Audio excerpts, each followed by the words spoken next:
الشيطان الرجيم. بسم الله الرحمن الرحيم.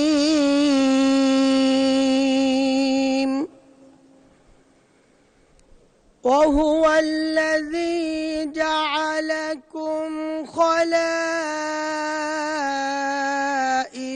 الأرض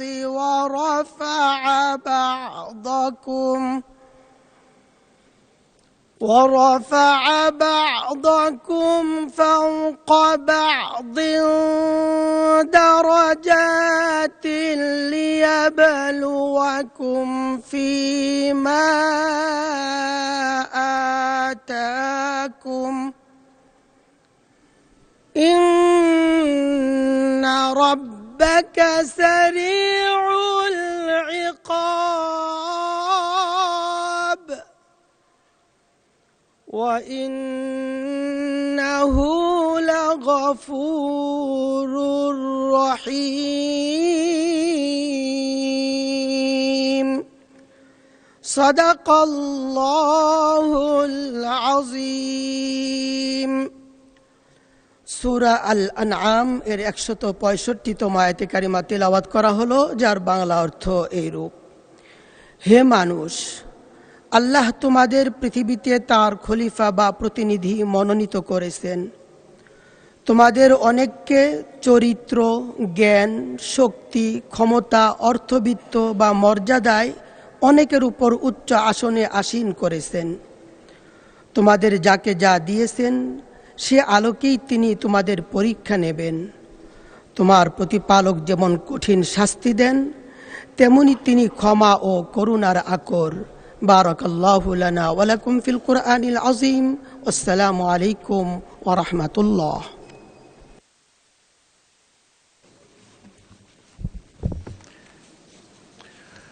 বিসমিল্লাহির রহমানির রহিম। মাননীয় সদস্যবৃন্দ, আসসালামু আলাইকুম ওয়া রাহমাতুল্লাহ। আজ ত্রয়োদশ জাতীয় সংসদের তৃতীয় অধিবেশনের সূচনা লগ্নে আপনাদেরকে আন্তরিক শুভেচ্ছা ও স্বাগত জানাই। মহান আল্লাহর বিশেষ রহমতে আমরা আবারও জনগণের সার্বভৌম আকাঙ্ক্ষার প্রতীক এই মহান জাতীয় সংসদে সমবেত হওয়ার সুযোগ পেয়েছি। জনগণের ভোটাধিকার প্রয়োগের মধ্য দিয়ে গঠিত ত্রয়োদশ জাতীয় সংসদ গণতান্ত্রিক আকাঙ্ক্ষার এক অনন্য প্রতিফলন। জনগণের রায়ের প্রতি শ্রদ্ধা ও গণতান্ত্রিক মূল্যবোধের প্রতি অঙ্গীকারের মধ্য দিয়ে এই সংসদ ইতিহাসের এক গুরুত্বপূর্ণ অধ্যায়ের সূচনা করেছে। মাননীয় সদস্যবৃন্দ, 1971 সালে মহান মুক্তিযুদ্ধের মধ্য দিয়ে আমরা অর্জন করেছি স্বাধীন ও সার্বভৌম বাংলাদেশ।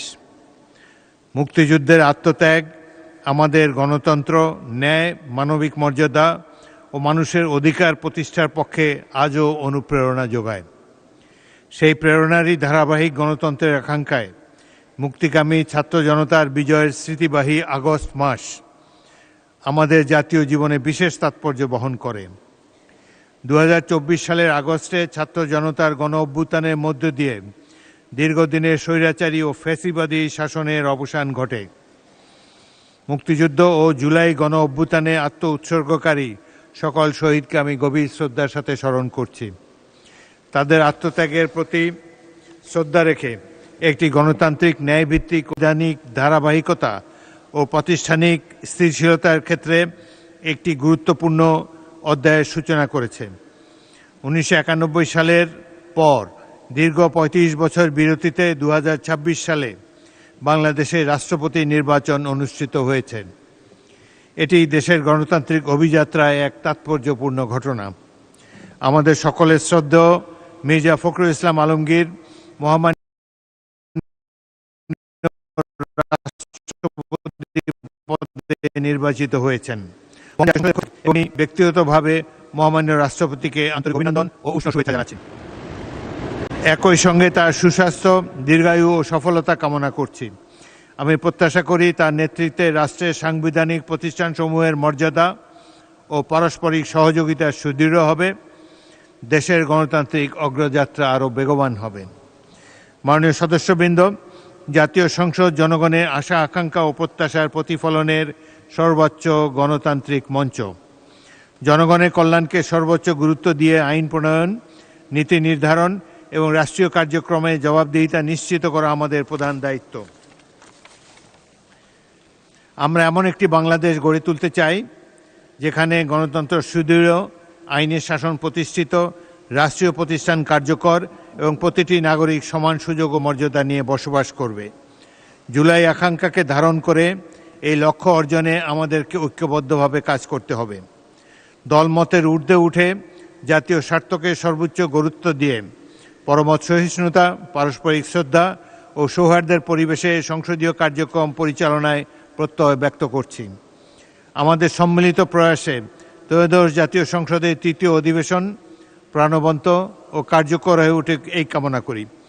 পরিশেষে মহান আল্লাহর কাছে প্রার্থনা করি তিনি যেন আমাদের প্রিয় মাতৃভূমি বাংলাদেশকে শান্তি, স্থিতিশীলতা ও সমৃদ্ধির পথে এগিয়ে যাওয়ার তৌফিক দান করেন।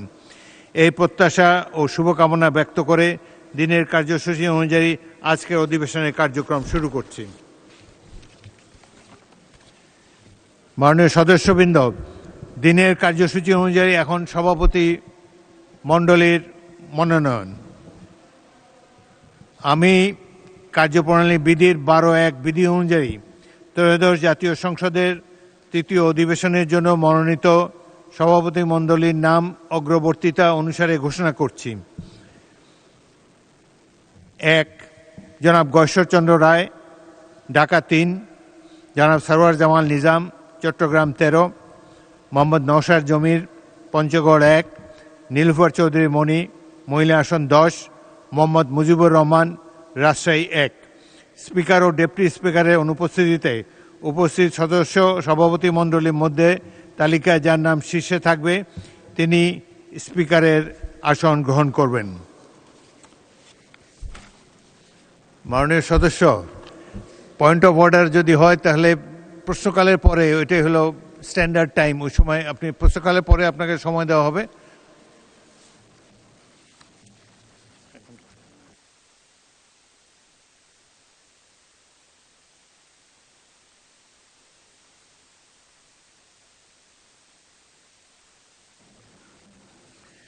মাননীয় সদস্যবৃন্দ, দিনের কার্যসূচি অনুসারে এখন শোক প্রস্তাব। আমি গভীর দুঃখের সাথে জানাচ্ছি যে আমরা ইতিমধ্যে 2026 সালের 12 জুলাই সাবেক ভারপ্রাপ্ত রাষ্ট্রপতি, স্পিকার ও মন্ত্রী সংসদ সদস্য ব্যারিস্টার মোহাম্মদ জমির উদ্দিন সরকারকে হারিয়েছি। তার মৃত্যুতে মহান জাতীয় সংসদ গভীর শোক ও দুঃখ প্রকাশ করছে। মাননীয় সদস্যবৃন্দ, আমি গভীর দুঃখের সাথে আরও জানাচ্ছি ইতিমধ্যে আরও 11 জন সাবেক সংসদ সদস্যকে আমরা হারিয়েছি। তারা হলেন মোহাম্মদ রুস্তম আলী মোল্লা, ফরিদ উদ্দিন চৌধুরী, অ্যাডভোকেট হারুনুর রশিদ, সাবেক চিফ হুইপ, প্রতিমন্ত্রী ও সংসদ সদস্য, মোশাররফ হোসেন মিয়া, সাবেক সংসদ সদস্য, সেলিমা আহমদ, সাবেক সংসদ সদস্য, শরফুদ্দিন খসরু, সাবেক সংসদ সদস্য, নজরুল ইসলাম চৌধুরী, প্রতিমন্ত্রী ও সাবেক সংসদ সদস্য, গোলাম সরওয়ার হিরু, সাবেক সংসদ সদস্য, বীর মুক্তিযোদ্ধা সতীশ চন্দ্র রায়, সাবেক মন্ত্রী ও সংসদ সদস্য, মোহাম্মদ রফিকুল ইসলাম, সাবেক সংসদ সদস্য, মেজর জেনারেল মোহাম্মদ জান চৌধুরী, সাবেক মাননীয় সংসদ সদস্য ও মন্ত্রী। উল্লিখিত বিশিষ্ট ব্যক্তিবর্গের জীবন বৃত্তান্ত সম্বলিত শোক প্রস্তাব আমি এই মহান সংসদে উত্থাপন করছি। শোক প্রস্তাবের অনুলিপি আপনাদের মাঝে সরবরাহ করা হয়েছে। তাদের মৃত্যুতে মহান জাতীয় সংসদ গভীর শোক ও দুঃখ প্রকাশ করছে। মাননীয় সদস্যবৃন্দ, 21 পদকপ্রাপ্ত কবি আল মুজাহিদি, 21 পদকপ্রাপ্ত চিত্রশিল্পী মোহাম্মদ মুস্তফা মনোয়ার, বিশিষ্ট রাজনৈতিক চিন্তাবিদ, লেখক ও গবেষক, শিক্ষাবিদ অধ্যাপক আবুল কাশেম ফজলুল হক, বিশিষ্ট শিক্ষাবিদ ডাক্তার মকবুল হোসেনের মৃত্যুতে জাতীয় সংসদ গভীর শোক ও দুঃখ প্রকাশ করছেন। মাননীয় সদস্যবৃন্দ, এছাড়াও দেশ ও বিদেশের বিভিন্ন স্থানে দুর্ঘটনার প্রাণহানিতে মহান জাতীয় সংসদ গভীর শোক প্রকাশ, নিহতদের বিদেহী আত্মার মাগফিরাত কামনা এবং শোকসন্তপ্ত পরিবারের সদস্যদের প্রতি আন্তরিক সমবেদনা জ্ঞাপন করছে। মাননীয় সদস্যবৃন্দ, উত্থাপিত শোক প্রস্তাবগুলো ব্যতীত যদি কোনো বিশিষ্ট ব্যক্তি বা ব্যক্তিবর্গের নাম বাদ পড়ে থাকে, তবে তার বা তাদের নাম ও সংক্ষিপ্ত জীবন বৃত্তান্ত জাতীয় সংসদ সচিবালয়ে পৌঁছে দিলে তা পরবর্তীতে শোক প্রস্তাবে অন্তর্ভুক্ত করার জন্য বিবেচনা করা হবে। মাননীয় সদস্যবৃন্দ, আমি এখন শোক প্রস্তাবগুলো সর্বসম্মতিতে গ্রহণ করার জন্য মহান সংসদের প্রতি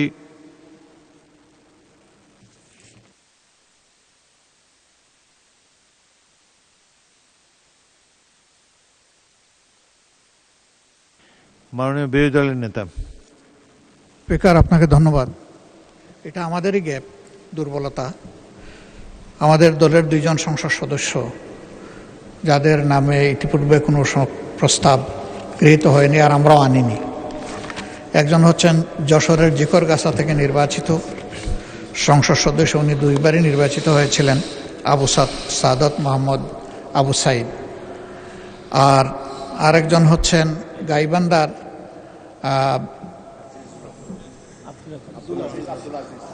এলাকাটা গাইবান্ধার সুন্দরগঞ্জ থেকে নির্বাচিত মৌলানা আব্দুল আজিজ। এই দুইজনের নামটা অন্তর্ভুক্ত করার জন্য আমি অনুরোধ করছি, দুইজনই সংসদ সদস্য। ধন্যবাদ মাননীয় স্পিকার। জি, মাননীয় চিফ হুইপ। স্পিকার, আমাদের দলের তরফ থেকেও এরকমের জনাব ফজলুর রহমান মাননীয় প্রতিমন্ত্রী নাটোর 1 থেকে নির্বাচিত সংসদ সদস্য, ইতিপূর্বে তার নাম শোক প্রস্তাবে অন্তর্ভুক্ত করা হয়নি। মাননীয় স্পিকার, তার নামও শোক প্রস্তাবে অন্তর্ভুক্ত করার জন্য অনুরোধ করছি। সেই সাথে মাননীয় স্পিকার, নেপালে সাম্প্রতিক প্রাকৃতিক দুর্যোগ, ব্যাপক প্রাণহানি, ক্ষয়ক্ষতির প্রেক্ষিতে আমি শোক প্রস্তাবের জন্য অনুরোধ করছি। মাননীয় স্পিকার, আকস্মিক বন্যা ও ভূমিধসে নেপালে যে ব্যাপক প্রাণহানি ও ধ্বংসযজ্ঞ ঘটেছে, তাতে মহান জাতীয় সংসদ গভীর শোক ও আন্তরিক সহমর্মিতা প্রকাশ করছে। মৃত ব্যক্তিদের শোক সন্তপ্ত পরিবারগুলোর প্রতি গভীর সমবেদনা জ্ঞাপন করছে। একই সাথে নিখোঁজ ব্যক্তিদের উদ্ধার এবং আহতদের দ্রুত আরোগ্য কামনা করছে। দক্ষিণ এশীয় আঞ্চলিক সহযোগিতা সংস্থা সার্ক এর অন্যতম সদস্য নেপালের সাথে বাংলাদেশের গুরুত্বপূর্ণ বন্ধুত্বপূর্ণ সম্পর্ক এবং অত্যন্ত সুদৃঢ়। এই শোকাবহ সময়ে বাংলাদেশের জনগণ বন্ধুপ্রতিম নেপালের জনগণের পাশে থেকে উদ্ধার ও ত্রাণ কার্যক্রম সব ধরনের সহযোগিতা প্রদানে প্রস্তুত রয়েছে। মাননীয় প্রধানমন্ত্রী ইতিমধ্যেই নির্দেশ দিয়েছেন সেনাবাহিনীকে, তারা প্রস্তুতি নিচ্ছে, এবং পররাষ্ট্র মন্ত্রণালয়কে, যাতে আমরা কোন প্রকারে কীভাবে সহযোগিতা করতে পারি, বিশেষ করে মেডিকেল টিম এবং উদ্ধার কাজে যাতে আমরা সহযোগিতা করতে পারি, তার প্রয়োজনীয় ব্যবস্থা গ্রহণ করার জন্য মাননীয় প্রধানমন্ত্রী ইতিমধ্যে নির্দেশ প্রদান করেছেন। তো মাননীয় স্পিকার, আমি নেপালের এই ধ্বংসযজ্ঞে যারা নিহত হয়েছেন তাদের রুহের মাগফিরাত কামনা করছি, এবং সেই সাথে দোয়া এবং মোনাজাতে তাদের দোয়া করার জন্য মাননীয় স্পিকার আপনার মাধ্যমে অনুরোধ করছি। ধন্যবাদ মাননীয় স্পিকার। মাননীয় সদস্যবৃন্দ, আমি এখন শোক প্রস্তাবগুলো সর্বসম্মতিক্রমে গ্রহণ করার জন্য মহান সংসদের প্রতি অনুরোধ জানাচ্ছি। সংসদে উত্থাপিত শোক প্রস্তাবগুলো সর্বসম্মতিক্রমে গৃহীত হলো। এই প্রস্তাবগুলো যথারীতি সংসদের কার্যবিবরণীতে অন্তর্ভুক্ত করা হবে এবং শোক প্রস্তাবগুলোর অনুলিপি সকল সম্মানিত ব্যক্তিবর্গের শোক সন্তপ্ত পরিবারের নিকট প্রেরণ করা হবে। আমরা এখন তাদের বিদেহী আত্মার প্রতি শ্রদ্ধা প্রদর্শন করার জন্যে নিজ নিজ আসনে দাঁড়িয়ে 1 মিনিট নীরবতা পালন শেষে মোনাজাত করব। মোনাজাত পরিচালনার জন্যে আমি ধর্মমন্ত্রী কাজী শাহ মোফাজ্জল হোসেন কায়কোবাদকে অনুরোধ জানাচ্ছি। এখন আমরা নিজ নিজ আসনে দাঁড়িয়ে 1 মিনিট নীরবতা পালন করব। টাইম দেখতেছে কে?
اللهم آمين اللهم صل على محمد وعلى آل محمد كما صليت على إبراهيم وعلى آل إبراهيم إنك حميد مجيد اللهم بارك على محمد وعلى آل محمد كما باركت على إبراهيم وعلى آل إبراهيم إنك حميد مجيد يا رحمن يا رحيم আল্লাহ আপনি যা চান তাই হয়, আপনি যা ইচ্ছা করেন তাই হয়।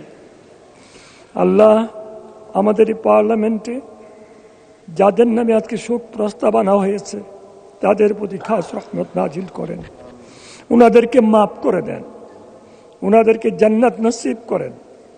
বিশেষ করে নেপালে যে দুর্ঘটনা ঘটেছে, যে সমস্ত ভাইয়েরা নিহত হয়েছে তাদের প্রতি আপনি রহম করেন, দয়া করেন, তাদের পরিবার পরিজনদের প্রতি রহম করেন, দয়া করেন। হায় আল্লাহ, খাস করে আমাদের দেশকে আপনি হেফাজত করেন।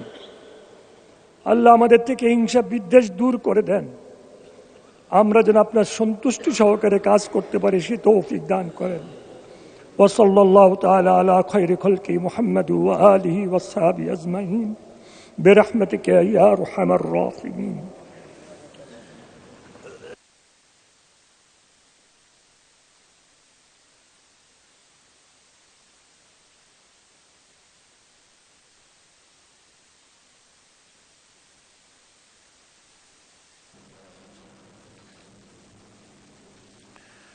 মাননীয় সদস্যবৃন্দ, এখন প্রশ্ন জিজ্ঞাসা ও উত্তর পর্ব শুরু হচ্ছে।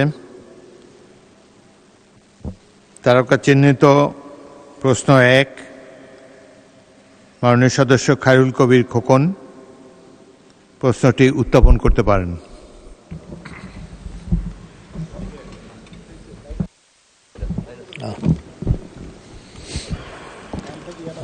মাননীয় স্পিকার, আপনাকে অনেক ধন্যবাদ। মাননীয় স্পিকার, আমার তারকা চিহ্ন প্রশ্ন 1 মহান জাতীয় সংসদে উত্থাপন করলাম। আমার উত্থাপনীয় বিষয় মাননীয় স্বরাষ্ট্রমন্ত্রীর নিকট, মাননীয় পররাষ্ট্রমন্ত্রীর নিকট। মাননীয় পররাষ্ট্রমন্ত্রী মহোদয় অনুগ্রহ করিয়া বলিবেন কি, জলবায়ু পরিবর্তনের ফলে বাংলাদেশে যে ক্ষতির সম্মুখীন হইতেছে তাহার জন্য আন্তর্জাতিক পর্যায়ে ক্ষতিপূরণ ও জলবায়ু অর্থায়ন নিশ্চিত করিতে সরকার কী ধরনের কূটনৈতিক উদ্যোগ গ্রহণ করিতেছে? খ, ভবিষ্যতে জলবায়ু অর্থায়ন ও প্রযুক্তিগত সহায়তা বৃদ্ধির জন্য কোনো বিশেষ কূটনৈতিক পরিকল্পনা রহিয়াছে কিনা? যদি থাকে তাহলে কি অনুগ্রহ করিয়া মাননীয় মন্ত্রী মহোদয় বলিবেন কি? মাননীয় পররাষ্ট্রমন্ত্রী। মাননীয় স্পিকার, আপনাকে অসংখ্য ধন্যবাদ। আমি ধন্যবাদ জানাচ্ছি আমাদের মাননীয় সংসদ সদস্য জনাব খায়রুল কবির খোকনকে এই প্রশ্নটি উত্থাপন করার জন্য। এটা অত্যন্ত জরুরি একটি বিষয় আমাদের জন্য। আমার উত্তরটি একটু দীর্ঘ, সেজন্য আপনাদের পেশেন্স কামনা করি। জলবায়ু পরিবর্তন বর্তমান বিশ্বের জন্য একটি অন্যতম প্রধান চ্যালেঞ্জ।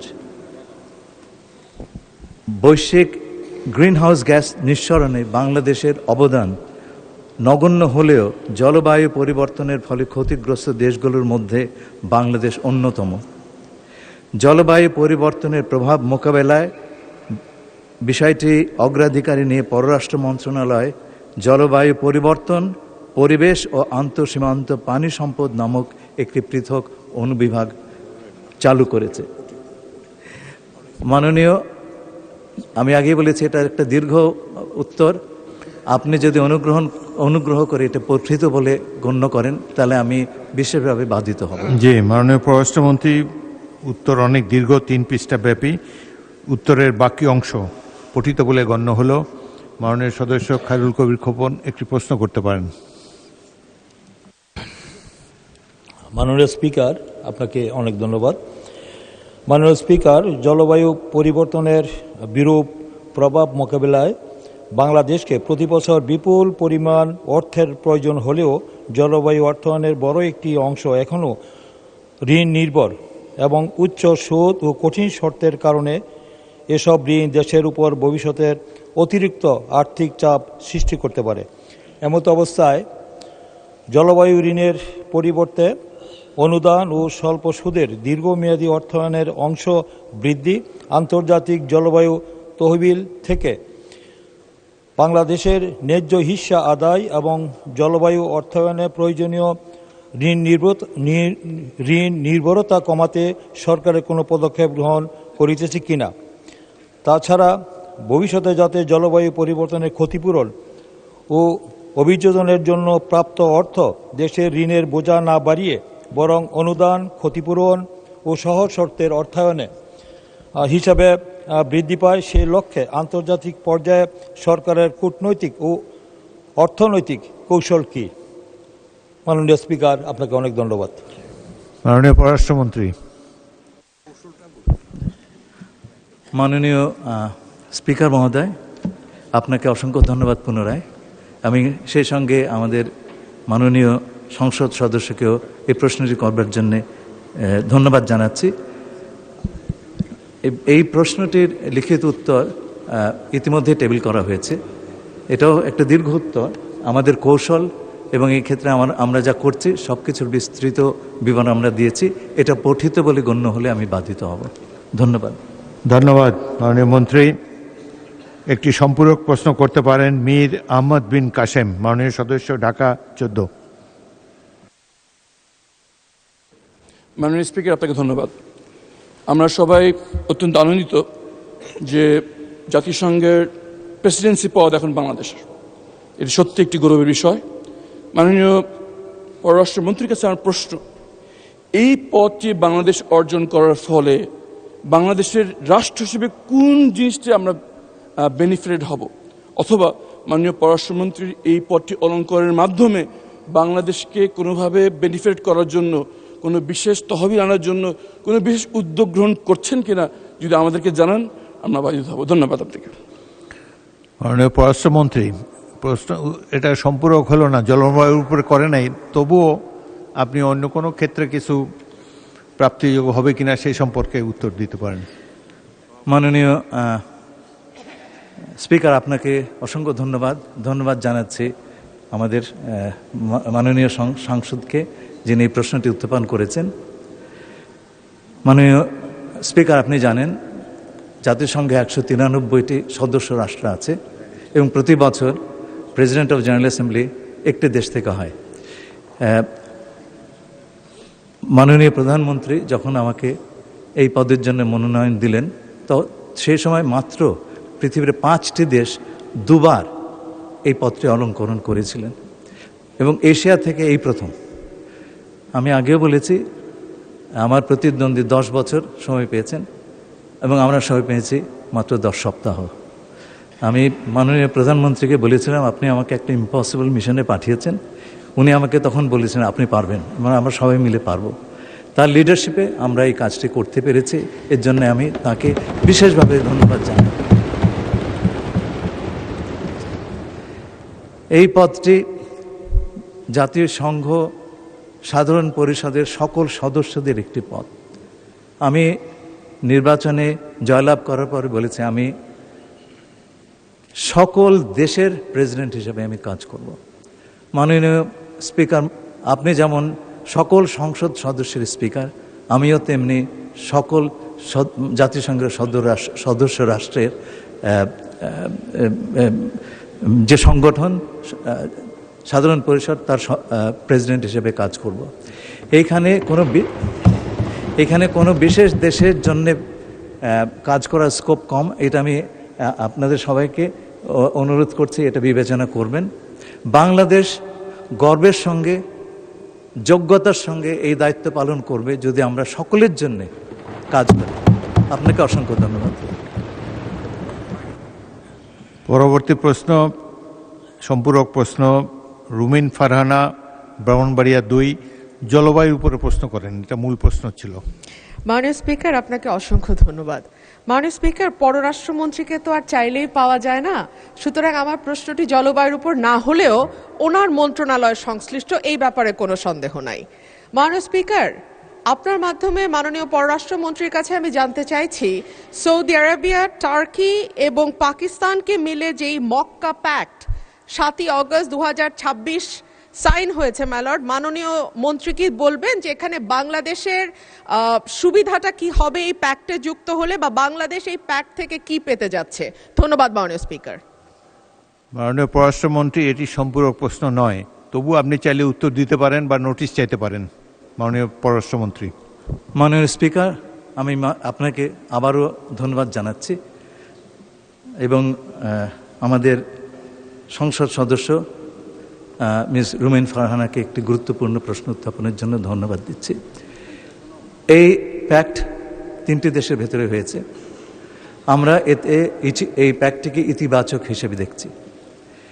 এতে যোগদান করার বিষয়টি এখনও আসেনি, কারণ এটা নির্ভর করছে যারা এই প্যাক্টের সদস্য তাদের অভিপ্রায়ের ওপর। তারা যদি অভিপ্রায় প্রকাশ করেন বাংলাদেশকে এই প্যাক্টে নেবার জন্যে, তাহলে পরে আমরা নিশ্চয়ই সেটা ইতিবাচকভাবে বিবেচনা করব। কিন্তু তার আগের ভালো মন্দ এটা এই বিষয়টি আলোচনা করাটা সম্ভবত সেই সময়টি এখনও আসেনি। আমরা নিশ্চয়ই এই সমস্ত বিষয় বিবেচনায় রাখব। তবে আমাদের মনে রাখতে হবে একটা কথা, যে এই প্যাক্ট এটা যদি বিস্তৃত হয় এবং এটা হচ্ছে বিশ্ব মুসলিম সমাজের আত্মরক্ষার একটি ব্যবস্থা, এবং এটা আমাদের মুসলিম পরিবারের আভ্যন্তরীণ বিষয়। সুতরাং এইটা নিয়ে কারো অন্যান্যদের উদ্বেগের কোনো অবকাশ নাই। আপনাকে অসংখ্য ধন্যবাদ। ধন্যবাদ মাননীয় মন্ত্রী। পরবর্তী প্রশ্ন, তারকা চিহ্নিত প্রশ্ন নম্বর 2, মোহাম্মদ নুরুল আমিন, রংপুর 6। আসসালামু আলাইকুম রহমতুল্লাহ। মাননীয় স্পিকার, আপনাকে ধন্যবাদ।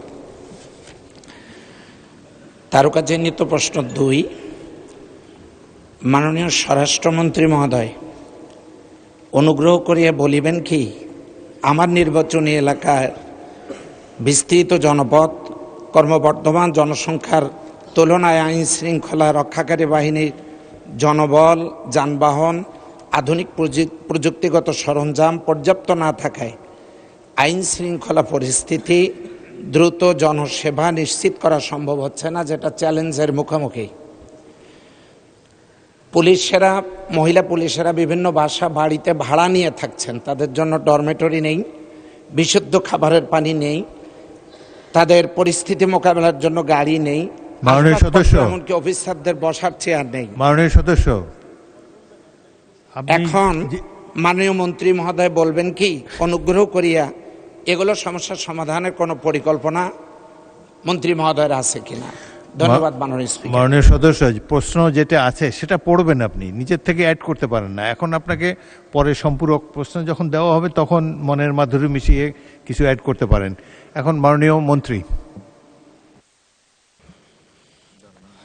মাননীয় স্পিকার, আপনাকে ধন্যবাদ। মাননীয় সদস্যকেও ধন্যবাদ। পুলিশের জনবল বৃদ্ধি সংক্রান্তে বর্তমান সরকারের গৃহীত পরিকল্পনা নিম্নরূপ: নূতন 4000 এসআই নিরস্ত্র পদ সৃজন, নূতন 400 সার্জেন্ট পদ সৃজন এবং নূতন 10,000 কনস্টেবল পদ সৃজন। উল্লেখিত পদসমূহ সৃজিত হলে রংপুর জেলাতেও জনবল বৃদ্ধি পাবে। পুলিশের যানবাহন প্রদান সংক্রান্তে বর্তমান সরকারের গৃহীত পরিকল্পনা নিম্নরূপ: আগামী 5 বছরে পর্যায়ক্রমিক টেবল অফ অর্গানোগ্রাম অ্যান্ড ইকুইপমেন্টভুক্ত যানবাহন ও জলযানের ঘাটতি রাজস্ব বাজেটের মাধ্যমে ক্রয়পূর্বক পূরণ করা, যানবাহনের প্রকৃত প্রয়োজনীয়তা নির্ধারণ করার জন্য সম্ভাব্যতা যাচাইপূর্বক উন্নয়ন প্রকল্প গ্রহণের মাধ্যমে যানবাহনের ঘাটতি পূরণ করা, নবসৃষ্ট ইউনিট, জনবল এবং কাজের পরিধি বিবেচনায় টেবল অফ অর্গানোগ্রাম অ্যান্ড ইকুইপমেন্টসের যানবাহন ও জলযানের সংখ্যা বৃদ্ধি করা হবে। পর্যায়ক্রমে মাঠ পর্যায়ের ইউনিটসমূহ প্রয়োজনীয় যানবাহন সরবরাহ করা হবে। ধন্যবাদ মাননীয় স্পিকার। মাননীয় সদস্য মোহাম্মদ নুরুল আমিন একটি সম্পূরক প্রশ্ন করতে পারেন। মাননীয় স্পিকার, আপনাকে আবারও ধন্যবাদ। কিছু বিপদগামী পুলিশের কারণে গোটা ডিপার্টমেন্টের সকল পুলিশ কর্মকর্তা কর্মচারী বৃন্দ তারা মোটেও দোষী নন, অনেক ভালো ভালো কর্মকর্তা কর্মচারী সেখানে রয়েছেন। আমি মাননীয় মন্ত্রী মহোদয়ের কাছে জানতে চাই, পুলিশের নৈতিক প্রশিক্ষণ দেওয়ার কোনো পরিকল্পনা মাননীয় মন্ত্রী মহোদয় আছে কিনা দয়া করে জানাবেন। মাননীয় স্বরাষ্ট্রমন্ত্রী। মাননীয় স্পিকার, বিষয়টা খুবই ওয়াইড। প্রত্যেকটা একাডেমিতে পেরিয়ডিক্যালি পুলিশের সর্বপর্যায়ের কর্মকর্তাদের ট্রেনিংয়ের ব্যবস্থা করা হয়। ওইখানেই নৈতিক প্রশিক্ষণ, শারীরিক প্রশিক্ষণ এবং একাডেমিক অনেক কিছু অন্তর্ভুক্ত করে সেই প্রশিক্ষণ একাডেমিতে নিয়ে যাওয়া হয়। এটা একটা রেগুলার পদ্ধতি। আলাদাভাবে নৈতিক প্রশিক্ষণের জন্য কোনো কর্মপরিকল্পনা বর্তমান মুহূর্তে নেই। ধন্যবাদ। মাননীয় সদস্য জয়নুল আবেদিন ফারুক, নোয়াখালী 2, একটি সম্পূরক প্রশ্ন করতে পারেন। মাননীয় স্পিকার, আপনাকে অনেক অনেক ধন্যবাদ। প্রশ্নটি অত্যন্ত গুরুত্বপূর্ণ। আমি আপনার মাধ্যমে মাননীয় মন্ত্রীকে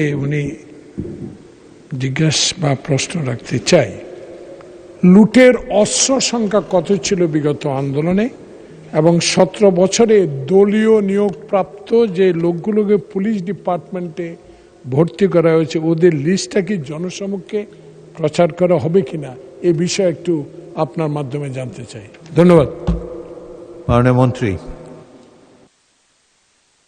মাননীয় স্পিকার, এটা একটা খুবই গুরুত্বপূর্ণ প্রশ্ন। যদি মাননীয় সদস্য আমাকে একটা নোটিশ দেন এ বিষয়ে মহান জাতীয় সংসদে আমরা সঠিক উত্তরটা দিতে পারবো। তবে আমি অস্ত্র উদ্ধারের বিষয়ে বলি, প্রতিনিয়ত আমরা যে অস্ত্র উদ্ধার অভিযান করছি তার মধ্যে লুট হওয়া কিছু কিছু অস্ত্র পাওয়া যাচ্ছে। নম্বর থাকে সেটা মিলিয়ে আমরা সংবাদ মাধ্যমেও বলি, প্রেস ব্রিফিংয়েও বলি যে লুট হওয়া অস্ত্র এটা পাওয়া গেছে। সেটা উদ্ধারের জন্য, লুট হওয়া অস্ত্র উদ্ধারের জন্য আলাদা একটা কমিটি করে দেয়া হয়েছে, সব বাহিনী মিলিয়ে তারা তৎপরতা চালাচ্ছে। আশা করি আমরা সকল লুট করা অস্ত্র যেগুলো কারাগার থেকে হয়েছে বা অন্য জায়গা থেকে হয়েছে এগুলো উদ্ধার করতে পারবো। আর একটা বিষয় বলেছে দলীয় ভিত্তিক নিয়োগ, যেটা বিগত ফ্যাসিবাদী সরকারের সময় হয়েছে, সেই জন্য আমরা তদন্ত পরিচালনা করছি। সেটা প্রায় শেষ পর্যায়ে আছে।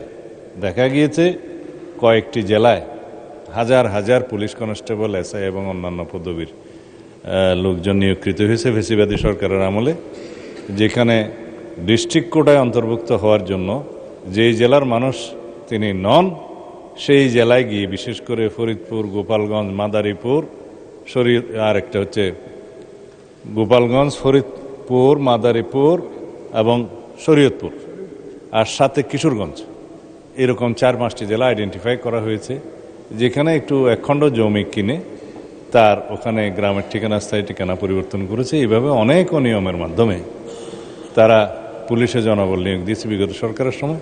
আমরা তদন্ত করে একটা পর্যায়ে এসেছি, সেটা যখন ফাইনাল হবে আমরা জাতির সামনে উন্মুক্ত করব। ধন্যবাদ মাননীয় স্পিকার। মাননীয় সদস্য মোহাম্মদ আবুল হাসনাত, কুমিল্লা 4। ধন্যবাদ মাননীয় স্পিকার। মাননীয় স্পিকার, এই সরকার ক্ষমতা ফেব্রুয়ারি 17 তারিখ শপথ গ্রহণ করেছে। এর পূর্বের 6 মাসে ইন্টারিম গভর্নমেন্টের সময় প্রতিদিনে হত্যা হয়েছে, প্রতি মাসে হত্যার গড় ছিল 260 জন, যেটা বর্তমানে 311 জন। এই সরকার ক্ষমতা গ্রহণের পূর্বের 6 মাসে খুন হয়েছে 1780 জন, যেটা এই সরকারের 6 মাসে খুন হয়েছে 1789 জন। নারী ও শিশু নির্যাতন পূর্বের 6 মাসে ছিল 10,090 জন, এটি এই 6 মাসে হয়েছে 11,165 জন। পুলিশের উপরে হামলা হয়েছে 275টি, যেটি এই সরকারের প্রথম 6 মাসে হয়েছে 317টি। গণপিটুনি দিয়ে 2025 সালের পুরা বছরে 166 জনকে হত্যা করা হয়েছে, যেটা এই সরকারের 6 মাসে সেটির সংখ্যা পৌঁছেছে 120 জন। ব্রাহ্মণবাড়িয়াতে কনসার্ট বন্ধ করে দেওয়া হয়েছে, নৌকাবাইচ বন্ধ করে দেওয়া হয়েছে। সেখানে মাননীয় স্বরাষ্ট্রমন্ত্রী বলেছেন যে ব্রাহ্মণবাড়িয়ার একটা কালচারাল একটা জেলা, সেই জেলায় নাকি গান বাজনা সিনেমা নাকি বন্ধের মতোই। আজকে আপনার মাধ্যমে মাননীয় স্বরাষ্ট্রমন্ত্রীর কাছে প্রশ্ন, এই 6 মাসে মাননীয় স্বরাষ্ট্রমন্ত্রী কি law and order situation restore করতে পেরেছে কিনা এবং আইনের শাসন সেটি প্রতিষ্ঠিত করতে উনি পর্যাপ্ত ভূমিকা রাখতে পেরেছে কিনা, নাকি উনি ব্যর্থতায় পর্যবেসিত হয়েছে? মাননীয় স্পিকার। মাননীয় স্বরাষ্ট্রমন্ত্রী। ধন্যবাদ মাননীয় স্পিকার। এটা প্রশ্ন হলো না পল্টনের বক্তৃতা হলো বুঝতে পারিনি। আইন শৃঙ্খলা পরিস্থিতির উন্নয়নে 6 মাসে স্বরাষ্ট্রমন্ত্রী সফল হয়েছে কিনা এটা একটা প্রশ্ন। তারপরে ব্রাহ্মণবাড়িয়া জেলায় সিনেমা হল কেন নাই সেটা আরেকটা প্রশ্ন।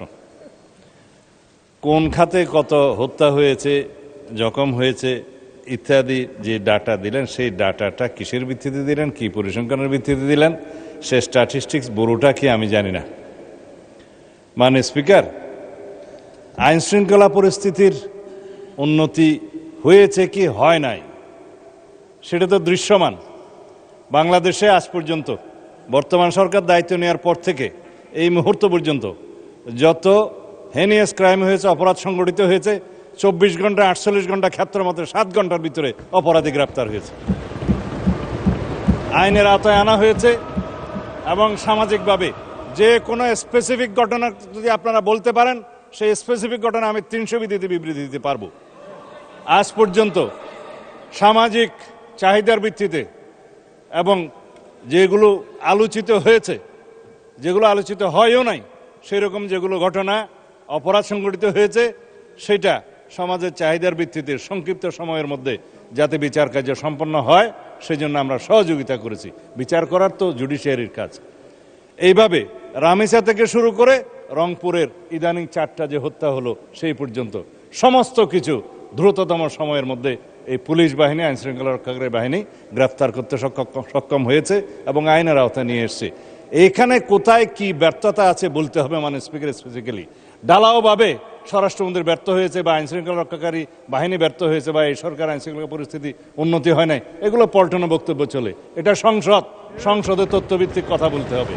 যদি কোনো স্পেসিফিক ঘটনার কথা আপনারা বলেন, সেই ঘটনার প্রেক্ষিতে আমরা 300 বিধিতে বক্তব্য দিতে পারবো মাননীয় স্পিকার। কিন্তু যদি কাগজ নিয়ে বলা হয় এতটা হত্যা হয়েছে, এতটা ঘুম হয়েছে, সেটা তো কিসের স্টেটমেন্ট আমরা জানি না। আমরা গতবারও সংসদে আমরা 300 বিধিতে বক্তব্য দিয়েছি, স্টেটমেন্ট দিয়েছি এবং সংসদের জেনারেল আলোচনার মধ্যেও বলেছি, ডাটা দিয়েছি। তার মধ্যে আমরা প্রত্যেকটা পরিসংখ্যান করে প্রত্যেকটা অপরাধ ভিত্তিক চিত্র আমরা তুলে ধরেছিলাম। তখন কেউ বলতে পারে না মাননীয় স্পিকার। সুতরাং যদি কোনো স্পেসিফিক ঘটনায় বাংলাদেশের আইন শৃঙ্খলা রক্ষাকারী বাহিনী বা স্বরাষ্ট্র মন্ত্রণালয় ব্যর্থ হয়েছে কি হয় নাই, সেই বিষয়ে যদি আপনারা নোটিশ আনেন, তখন আমরা ডিবেট করতে পারবো। ধন্যবাদ মাননীয় স্পিকার। ধন্যবাদ মাননীয় মন্ত্রী। তারকা চিহ্নিত প্রশ্ন নম্বর 3, মাননীয় সদস্য মোহাম্মদ সালমান ওমর, ময়মনসিংহ 1। সালমান ওমর, ময়মনসিংহ 1। অ্যাবসেন্ট। ধন্যবাদ মাননীয় স্পিকার। আমি আপনার মাধ্যমে মাননীয় পরিকল্পনা মন্ত্রী মহোদয়ের কাছে জানতে চাচ্ছি যে আমার নির্বাচনী আসন ময়মনসিংহ 1 হালুয়াঘাট ধুবরা উপজেলা উন্নয়ন প্রকল্পের আওতায় একনেক কর্তৃক কোনো প্রকল্প গ্রহণ করেছে কিনা, করিলে তা কি? ধন্যবাদ মাননীয় স্পিকার। মাননীয় অর্থমন্ত্রী।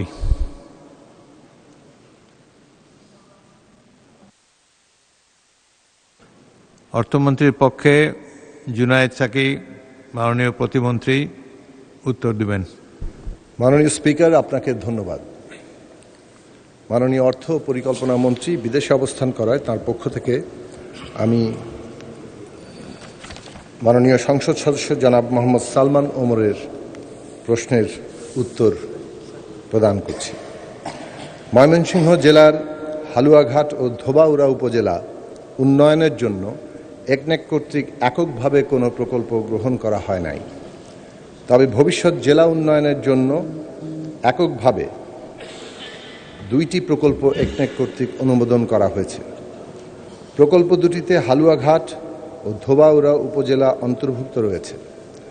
এছাড়া উক্ত সময়ে বার্ষিক উন্নয়ন কর্মসূচিতে অন্তর্ভুক্ত প্রকল্পের মধ্যে দেশের অন্যান্য জেলা ও উপজেলার সাথে 6টি প্রকল্পে ময়মনসিংহ জেলার হালুয়াঘাট ও ধোবাউড়া উপজেলা অন্তর্ভুক্ত রয়েছে। প্রকল্পগুলোর নাম নিচে বিস্তারিতভাবে দেয়া হয়েছে। মাননীয় মন্ত্রী। এগুলো পঠিত বলে যদি গণ্য করেন তাহলে বাধিত হব। আপনার প্রশ্নের বাকি উত্তর পঠিত বলে গণ্য হলো। আপনাকে ধন্যবাদ মাননীয় স্পিকার।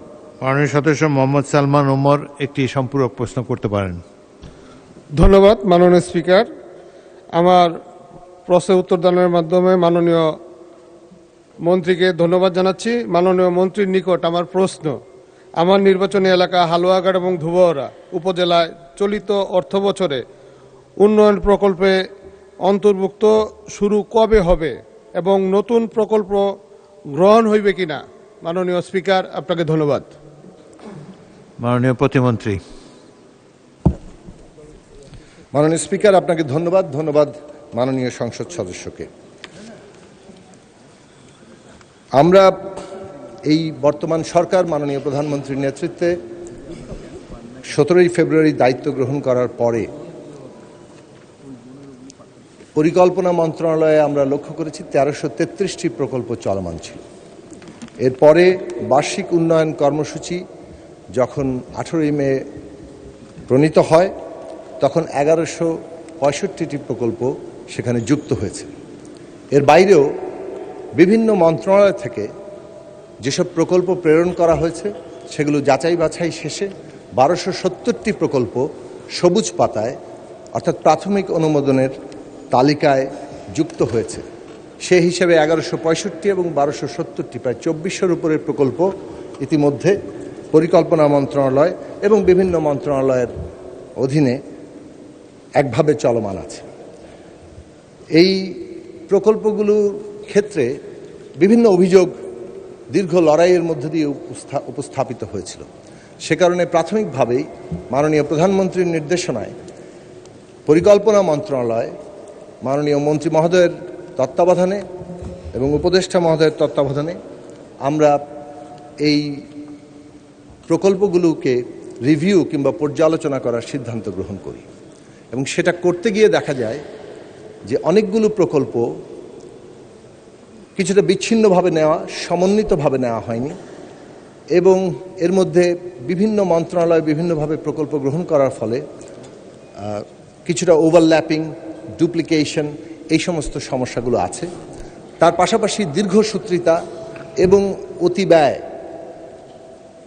এই বিষয়গুলো এর মধ্যে আমরা লক্ষ্য করি এবং সেই সব বিষয়গুলো লক্ষ্য করার মধ্য দিয়েই এপ্রিল মাসের 6 তারিখের একনেক বৈঠকে এবং পরবর্তীকালে 18ই মের জাতীয় অর্থনৈতিক কাউন্সিলের সভায় মাননীয় প্রধানমন্ত্রী নির্দেশনা দেন এই সব প্রকল্পগুলোকে যথাসম্ভব ইন্টিগ্রেট করা, মানে সমন্বিত করা এবং রিস্কোপিং এবং রিপারপাস করার চেষ্টা করতে হবে এবং সেই লক্ষ্যে আমরা কাজ করি এবং কাজ করার মধ্য দিয়ে বিগত এই সময়ের মধ্যে, এই বর্তমান সরকারের 180 দিনের মধ্যে আমরা 41টি মন্ত্রণালয় এবং বিভাগের সাথে আমরা বৈঠক করেছি এবং বৈঠক করে আমরা এই সমস্ত প্রকল্পগুলোকে যথাসম্ভব রিস্কোপিং, রিপারপাসিংয়ের মাধ্যমে ইন্টিগ্রেট করা এবং সেইগুলোর মধ্যে যেগুলো আর্জেন্ট দাবি দেওয়া আছে, যেমন গ্রামের সড়ক উন্নয়ন থেকে শুরু করে হাসপাতাল, শিক্ষার দাবি ছোট করব এবং অন্যান্য জরুরি যে সমস্ত প্রকল্পগুলো, সেগুলো আপনারা সবাই জানেন, অনেকেই জানেন না হয়তো, যে প্রকল্প গ্রহণ প্রক্রিয়াটা যেভাবে নির্দেশিকায় আছে তার মধ্যেই কিছুটা দীর্ঘসূত্রিতার সুযোগ রয়েছে। প্রকল্পের আইডিয়া, সেখান থেকে সমীক্ষা, প্রকল্পের ডিপিপি কিংবা প্রস্তাবনা প্রণয়ন, একনেকের অনুমোদন, জিও জারি, ইকোনমিক কোড পাওয়া, পিডি নিয়োগ কিংবা তারপরে যে প্রসঙ্গ আসে টেন্ডার ডকুমেন্ট তৈরি, টেন্ডার প্রসেস এবং ওয়ার্ক অর্ডার জারি, এই যে পুরো লম্বা প্রক্রিয়াটা, এতে প্রায় সময় 1.5 থেকে 2 বছরও কোনো ক্ষেত্রে লেগে গেছে। এর ফলে জরুরি ভিত্তিতে প্রকল্পগুলোকে রিস্কোপিংয়ের আওতায় এনে, অর্থাৎ চলমান প্রকল্পের মধ্যেই কিভাবে অঙ্গবর্ধন করে কিছুটা সময় এবং অর্থ বরাদ্দ বৃদ্ধি করে এই প্রকল্পগুলোকে দ্রুত কাজে নিয়ে যাওয়া যায়, তার জন্য উদ্যোগ গ্রহণ করা হচ্ছে এবং সংশ্লিষ্ট মন্ত্রণালয়গুলো সে বিষয়ে তাদের প্রয়োজনীয় উদ্যোগ গ্রহণ করছেন। এবং এর পাশাপাশি নতুন প্রকল্প গ্রহণের ক্ষেত্রে যাতে দ্রুততম সময়ে আমরা নতুন প্রকল্প কার্যে নিতে পারি, সেই কারণে এই সময়সীমা কমিয়ে নিয়ে এসে একটা নির্দেশিকা নতুন করে তৈরি করার কাজ প্রায় সম্পন্ন। মাননীয় প্রধানমন্ত্রী সহ সরকারের নীতি নির্ধারণী পর্যায় থেকে অনুমোদন পেলেই এটা কার্যে পরিণত হবে। এর ফলে যেটা হবে যে উপজেলা ভিত্তিক, জেলা ভিত্তিক যত প্রকল্পের প্রয়োজনীয়তা এখন সামনে আশু হিসেবে আছে, সেগুলোকে যুক্ত করে যে সমস্ত মাননীয় সংসদ সদস্যরা ডিও লেটার দিচ্ছেন, সেগুলোকে যুক্ত করে নতুন প্রকল্প প্রস্তাব আসবে, অথবা এর চলমান প্রকল্প গ্রহণ করার ফলে এই দীর্ঘসূত্রিতাটা আরও বাড়ে। সেই জন্য প্রকল্পের সংখ্যা কমিয়ে যাতে সকল অঞ্চলের দাবি দেওয়া আঞ্চলিক বৈষম্য দূরীকরণ এই সরকারের অন্যতম গুরুত্বপূর্ণ লক্ষ্য স্তম্ভ, সেই কারণে এই সমস্ত প্রকল্পগুলোকে যথাসম্ভব কমিয়ে নিয়ে এসে বিভাগ ভিত্তিক অথবা 3টি জেলা ভিত্তিক এই প্রকল্পের আওতায় সকল উপজেলা যাতে অন্তর্ভুক্ত থাকে এবং তাদের প্রকল্পগুলো অগ্রাধিকারে বাস্তবায়ন করা যায়, সেই উদ্যোগ গ্রহণ চলছে। আশা করি অতি দ্রুত সময়ের মধ্যেই এই প্রত্যেক উপজেলার এবং অবশ্যই ময়মনসিংহের এই যে ধোবাউড়া এবং হালুয়াঘাট উপজেলা এবং ধোবাউড়া উপজেলার এই যে সমস্ত চাহিত প্রকল্পগুলো আছে সেগুলো সেখানে অন্তর্ভুক্ত হবে। আপনাকে অশেষ ধন্যবাদ মাননীয় সংসদ সদস্য, মাননীয় স্পিকার, আপনাকে অনেক ধন্যবাদ। এই সুবাদে কিছু বর্তমান অবস্থা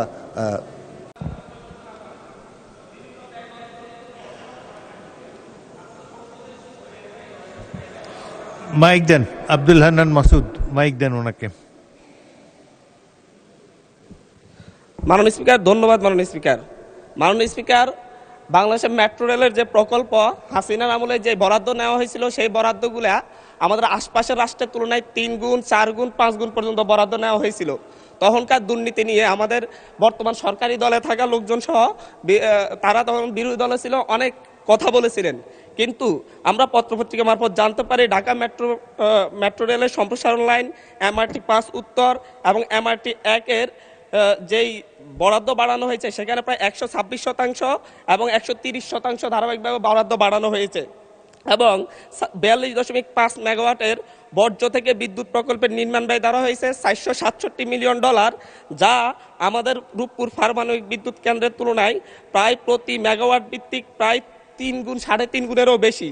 রূপপুর পারমাণবিক বিদ্যুৎ কেন্দ্রে যেই প্রতি মেগাওয়াট উৎপাদনের খরচ হয়েছে 47 কোটি টাকা এবং বর্জ্য থেকে উৎপাদনের যে খরচ ধরা হয়েছে সেখানে 135.17 কোটি টাকা ধরা হয়েছে। মাননীয় স্পিকার, মাননীয় প্রধানমন্ত্রী যখন নির্বাচনী ইশতেহারে বলেছিলেন মেগা প্রকল্প মানে মেগা দুর্নীতি এবং বিএনপি সরকার ক্ষমতায় গেলে মেগা প্রকল্প নিবে না, কিন্তু এই জায়গায় এই বরাদ্দগুলা বাড়ানোর মাধ্যমে মূলত লুটপাটের সুযোগ করে দেওয়া হচ্ছে কিনা এবং আরেকবার বাংলাদেশকে প্রাতিষ্ঠানিকভাবে দুর্নীতির সুযোগ করে দেওয়া হচ্ছে কিনা এই বরাদ্দগুলা বাড়ানোর মধ্য দিয়ে। মাননীয় স্পিকার, এই ব্যাপারে পরিকল্পনা মন্ত্রীর কাছে জানতে চাই। মাননীয় প্রতিমন্ত্রী, অত দীর্ঘ উত্তরে যাবেন না।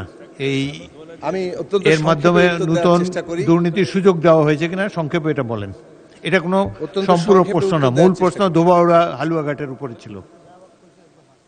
মেট্রো রেল নিয়ে প্রশ্ন করা হয়েছে। মেট্রো রেলের প্রশ্নের উত্তরে এটাই বলতে হবে যে এই প্রকল্পটি যখন গ্রহণ করা হয়েছে সেটা তখন যে ডলারের দাম ছিল এবং এখন যে ডলারের দামের বৃদ্ধি, সেটার হিসেব নিকেশ চলছে এবং এই মেট্রো রেল প্রকল্পের মধ্যে কোথাও কোনো ব্যয়ের ক্ষেত্রে অতিরিক্ত ব্যয় ধরা হচ্ছে কিনা সেটার পরীক্ষা নিরীক্ষা চলছে। ইতিমধ্যেই নানান পর্ব পার হয়ে সেটা এখনো পর্যন্ত পরিকল্পনা কমিশনে আসেনি, তবে সেটা আসবে। আসার পরে এই সমস্ত ব্যয় প্রশ্নে যথাসম্ভব স্ক্রুটিনি করে সেটাই এই প্রকল্প পাশ হবে। তবে এটাও মনে রাখা দরকার যে মেট্রো রেল প্রকল্প যখন জাইকার সাথে প্রকল্প করা হয়েছিল তখন 0.7% সুদে দীর্ঘমেয়াদী ঋণ নেওয়ার ব্যবস্থা ছিল। বর্তমান সময়ে জাইকা কিংবা অন্য কোনো ফাইন্যান্সিয়াল এজেন্সি তারা যে ঋণ দেয় সেটা মানে 3% নিচে খুব বেশি আর পাওয়া যায় না, ফলে সেটাও একটা বিবেচনার জায়গা আছে। এবং ঢাকা শহর যে ধরনের যানজটের পরিস্থিতি, তাতে মেট্রো রেলের মতো প্রকল্প ছাড়া, অর্থাৎ এই প্রকল্পে যেহেতু মাটির নিচে মানে ভূগর্ভস্থ এবং ভূপরিস্থ দুইভাবেই চলমান হবে, সেটার প্রয়োজনীয়তা নিয়ে আর কোনো প্রশ্ন তোলার কোনো সুযোগ নেই, কেননা ঢাকার ব্যবস্থাপনার জন্য অত্যন্ত জরুরি। তবে সেই ক্ষেত্রে ব্যয় এবং সময়সীমা এবং টেকনোলজি ট্রান্সফার সমস্ত বিষয়গুলো মাননীয় প্রধানমন্ত্রী ইতিমধ্যেই নির্দেশনা দিয়েছেন এবং সেগুলো যথাসম্ভব পরীক্ষা নিরীক্ষা করা হচ্ছে এবং সর্বোচ্চ বিষয়ে পরিষ্কার করে নির্দেশনা দিয়েছেন যখন আমাদের বর্জ্যের কারণে যে স্বাস্থ্যজনিত ক্ষয়ক্ষতি হয় সেটার যে মূল্য সেটাকেও আমাদের বিবেচনার মধ্যে রাখতে হবে। এবং আমরা যেহেতু রিনিউয়েবলই আমাদের জন্য ভবিষ্যৎ, সেই ভবিষ্যতের কারণে এগুলো অনেকগুলো পরীক্ষামূলকভাবে এখন হচ্ছে। আজকে যেটা অনেক বেশি ব্যয়বহুল, সামনের দিনগুলোতে প্রযুক্তিগত উন্নতির কারণে সেটা ব্যয় কমে আসবে। যেমন রিনিউয়েবল এনার্জির একটা গুরুত্বপূর্ণ খাত হচ্ছে সোলার পাওয়ার, সেটা একসময় যে ব্যয়বহুল ছিল আজকে সেটা অনেক ব্যয় কমে এসছে, সামনের দিনগুলোতে আরও ব্যয় কমে আসবে। কাজেই এই দিক থেকে প্রকল্পগুলো, এবং আরেকটি গুরুত্বপূর্ণ বিষয় হচ্ছে যে এই ধরনের প্রকল্প পাওয়ার মধ্যে আমরা কার্বন ক্রেডিট পাবো, যেটা আজকে আন্তর্জাতিক বাণিজ্যের মধ্যে আমাদের জন্য অত্যন্ত জরুরি একটা বিষয়। আপনাকে ধন্যবাদ মাননীয় স্পিকার, এখানে আমাকে কথা বলার সুযোগ করে দেওয়ার জন্য। তারকা চিহ্নিত প্রশ্ন 4, মাননীয় সদস্য মোহাম্মদ আব্দুল আলিম, বাগেরহাট 4। মাননীয় স্পিকার, আপনাকে ধন্যবাদ। আমি মোহাম্মদ আব্দুল আলিম, সদস্য 98, বাগেরহাট 4। মহান সংসদে আমার তারকা চিহ্নিত প্রশ্ন 4 উত্থাপন করলাম। মাননীয় পররাষ্ট্রমন্ত্রী।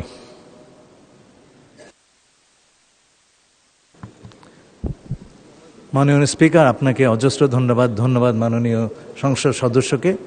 এর লিখিত উত্তর দেওয়া আছে, সুতরাং আপনি একে পঠিত হিসেবে গ্রহণ করলে আমি বাধিত হব। ধন্যবাদ। উত্তরটি পঠিত বলে গণ্য করা হলো। প্রশ্নকর্তা সদস্য মোহাম্মদ আব্দুল আলিম একটি সম্পূরক প্রশ্ন করতে পারেন। মাননীয় স্পিকার, আপনাকে ধন্যবাদ। আমার সম্পূরক প্রশ্ন হলো, ভারতের সাথে বাংলাদেশের কিছু অমীমাংসিত বিষয়, বিশেষ করে তিস্তা ও অন্যান্য অভিন্ন নদীর পানি বন্টন নিশ্চিত করা এবং পানি আগ্রাসন বন্ধ করার ক্ষেত্রে আমাদের পররাষ্ট্র মন্ত্রণালয় বর্তমানে কোনো উদ্যোগ গ্রহণ করছেন কিনা? আপনাকে ধন্যবাদ মাননীয় স্পিকার। মাননীয় পররাষ্ট্রমন্ত্রী। মাননীয় স্পিকার, আপনাকে অসংখ্য ধন্যবাদ। ধন্যবাদ মাননীয় সংসদ সদস্যকে। নদী বাংলাদেশের জীবন এবং নদীর পানির প্রবাহ আমাদের জীবনযাত্রাকে বিপুলভাবে, গভীরভাবে প্রভাবিত করে। বিভিন্ন নদীর কমন রিভার্স তাদের ন্যায্য হিস্সা আদায় করার জন্য আমরা সবসময় তৎপর আছি। গঙ্গা চুক্তির সমাপ্তির পর নতুন চুক্তি সম্পাদনের জন্য আমরা টিম গঠন করেছি এবং সেইটাই আমরা ভারতীয় কর্তৃপক্ষকে জানিয়েছি এবং তাদের জবাবের অপেক্ষায় আছি। তিস্তার ব্যাপারে আপনারা জানেন, আমরা চীনের সঙ্গে একটা technical evaluation of the project সেটা আমরা চালু করেছি। অচিরেই আমরা এই ইভ্যালুয়েশনটি শুরু করব এবং তার ভিত্তিতে পরবর্তী কার্যক্রম গ্রহণ করা হবে। ধন্যবাদ। মোহাম্মদ ফজলে হুদা, নওগাঁ 3, একটি প্রশ্ন করতে পারেন। ধন্যবাদ মাননীয় স্পিকার। মাননীয় পররাষ্ট্রমন্ত্রীর কাছে আমার প্রশ্ন, আমাদের দেশে যেসব দূতাবাসগুলো বাইরের দেশে আছে সেই দূতাবাসগুলোর জন্য আমাদের কোনো কি পারফরমেন্স ইন্ডিকেটর আছে কিনা, থাকলে তাদের বার্ষিক বাজেট আছে কিনা, এবং সেটাও যদি থাকে তার মধ্যে কোনো রিওয়ার্ড সিস্টেম আছে কিনা যে এই দূতাবাস আমাদের সর্বোচ্চ বিজনেস নিয়ে এসছে, এই দূতাবাস আমাদের সর্বোচ্চ শ্রমিক এক্সপোর্টে হেল্প করেছে, এরকম কোনো রিওয়ার্ডিং সিস্টেম আছে কিনা, জানলে থাকলে আমাদেরকে জানাবেন প্লিজ। মাননীয় পররাষ্ট্রমন্ত্রী। মাননীয় স্পিকার, আপনাকে পুনরায় ধন্যবাদ জানাচ্ছি। ধন্যবাদ মাননীয় সংসদ সদস্যকে। আপনারা নিশ্চয় লক্ষ্য করেছেন আমাদের মাননীয় প্রধানমন্ত্রীর সবল এবং সফল পররাষ্ট্র নীতির কারণে আজকে আমরা মেরুদণ্ড সোজা করে মাথা উঁচু করে দাঁড়িয়েছি।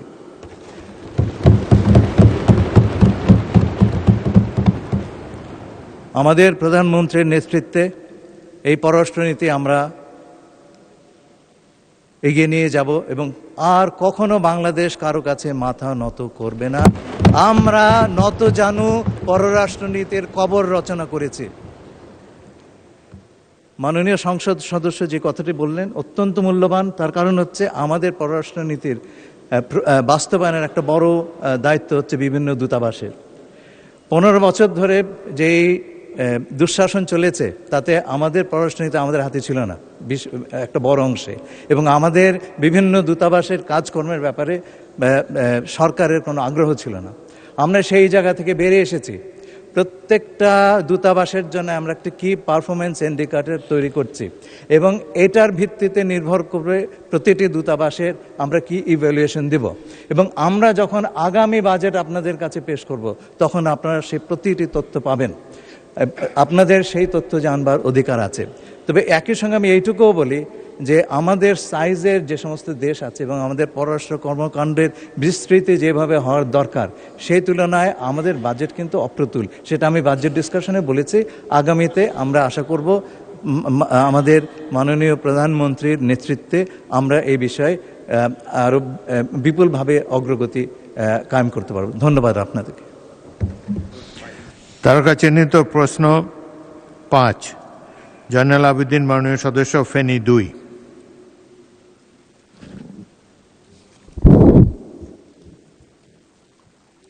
মাননীয় স্পিকার, আপনাকে অসংখ্য ধন্যবাদ। মাননীয় স্পিকার, আপনাকে ধন্যবাদ। কোস্টগার্ড র্যাপিড অ্যাকশন ব্যাটালিয়নের কার্যক্রম নিম্নরূপ। আপনার সময় হলে আমি পড়তে পারি মাননীয় স্পিকার। উত্তরটি পঠিত বলে গণ্য হলো। ধন্যবাদ মাননীয় স্পিকার। মাননীয় সদস্য জয়নাল আবেদিন একটি প্রশ্ন করতে পারেন।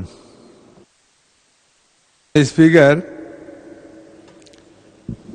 যে এদেরকে শর্ত সাপেক্ষে আইনি সহযোগিতা ও পুনর্বাসন কর্মসূচির মাধ্যমে সঠিক পথে ফিরিয়ে আনা দুনিয়ার কোনো দেশেই সম্ভব নয়, এই দেশে হবে না। ইতিমধ্যে বাংলাদেশে অসংখ্য মানুষকে খুন, গুম, এমনকি নারী দর্শনের সাথে যারা জড়িত তাদের কোনো বিচার হচ্ছে না, তাদেরকে আরো সহযোগিতার কথা এখানে বলা হচ্ছে। এটা দুঃখজনক। গোটা জাতি কিন্তু আজকে দুঃখ করবে। কোন অবস্থাতে এদেরকে ছাড় দেওয়া যাবে না। এই জাতীয় অপরাধীদেরকে কঠোর বিচারের মধ্য দিয়েই এই সমাজকে আপনার সুখের পথে আনতে হবে। প্রশ্ন করুন। জি, প্রশ্ন করুন, একটি প্রশ্ন করুন। হ্যাঁ, এখন প্রশ্ন হচ্ছে এটা কবে নাগাদ কিভাবে এদের বিরুদ্ধে কঠোর পদক্ষেপ গ্রহণ করি সমাজকে শান্তি এবং আমাদের এই মানুষের আমার জীবন রক্ষার জন্য ব্যবস্থা গ্রহণ করিবেন, এটা কিন্তু দেশের কোটি কোটি মানুষ জানতে চায়। মাননীয় স্বরাষ্ট্রমন্ত্রী। ঠিক আছে নি?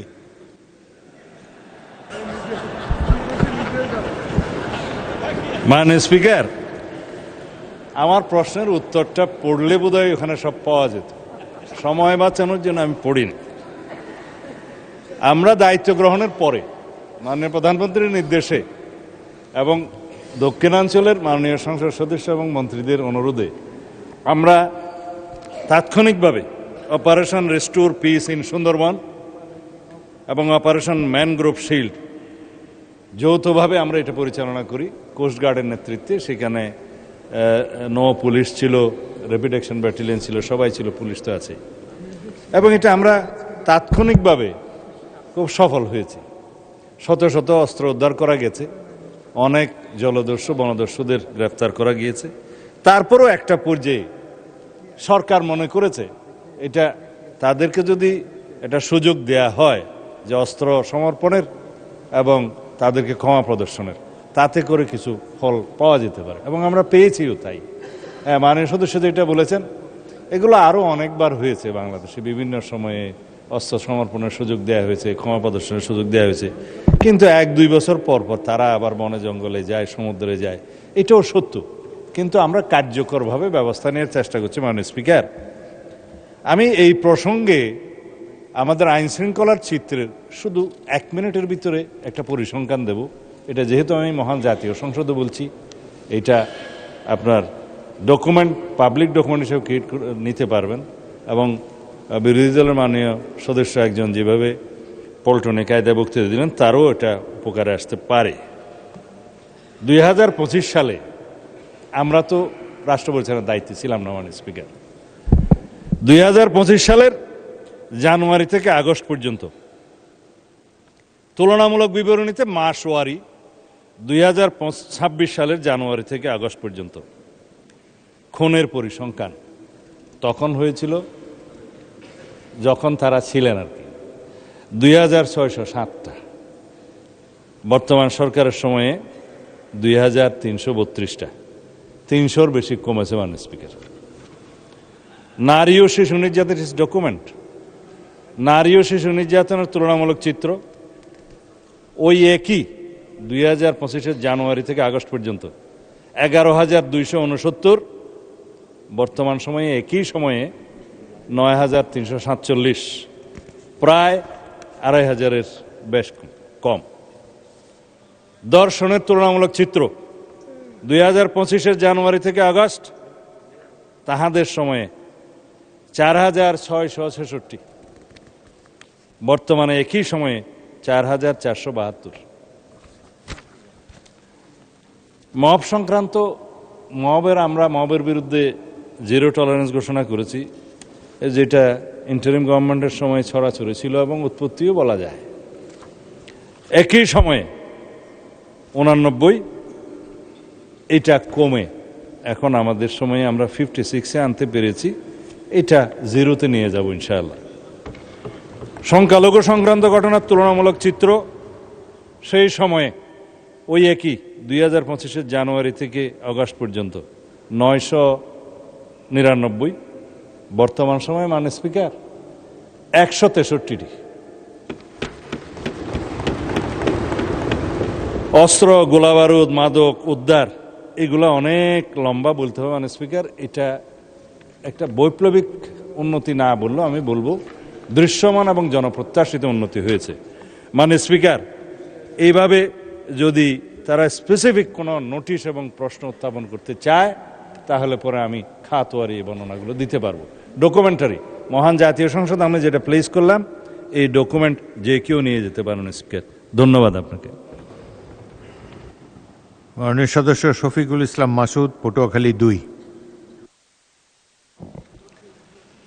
মাননীয় স্পিকার, আপনাকে ধন্যবাদ।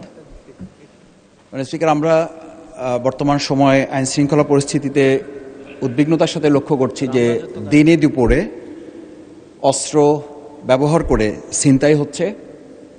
আমরা লক্ষ্য করছি মানুষের ইচ্ছার ভিত্তিতে নির্বাচিত সংসদ সদস্যদের উপরে হামলা হচ্ছে, এমনকি সরকার দলের আইনুল হক সাহেব, SM জাহাঙ্গীর সাহেব, এমনকি স্বরাষ্ট্রমন্ত্রী মহোদয় যখন বিভিন্ন জায়গায় যাচ্ছেন সেখানে পর্যন্ত তাকে কেন্দ্র করে ভুয়া ভুয়া স্লোগান দেওয়াটাও তো আমরা লক্ষ্য করেছি।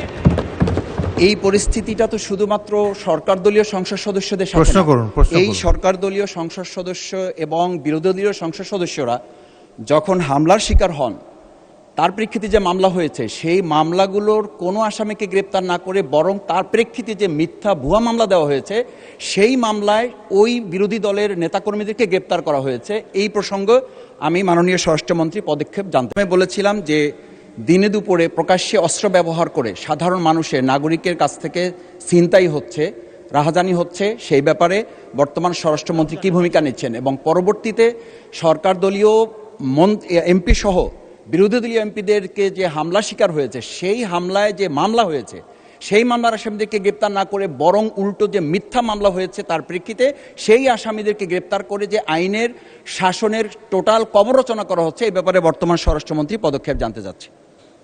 স্বরাষ্ট্রমন্ত্রী। শাহবাগ স্কোয়ারে বক্তৃতা দিয়ে পার্লামেন্টে বক্তৃতা দিয়ে এক কথা না। প্রথম কথা হচ্ছে নির্ধারিত আমি কাউকে উদ্দেশ্য করে বলি নাই, আমি কাউকে বললেন আমি তো আপনারা কথা বলার সময় কথা বলি নাই। মাননীয় স্পিকার, আমি আপনার শেল্টার চাচ্ছি। মাননীয় বিরোধী দলীয় সদস্যবৃন্দ, আপনারা অনুগ্রহ করে স্বরাষ্ট্রমন্ত্রীর বক্তব্য শুনবেন।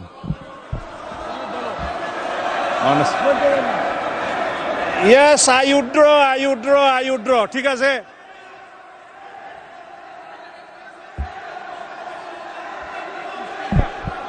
মাননীয় স্পিকার, অনুগ্রহ করে বসুন, স্বরাষ্ট্রমন্ত্রীর বক্তব্য শুনুন। মাননীয় স্পিকার, মাননীয় সদস্যবৃন্দ, অপেক্ষা করুন।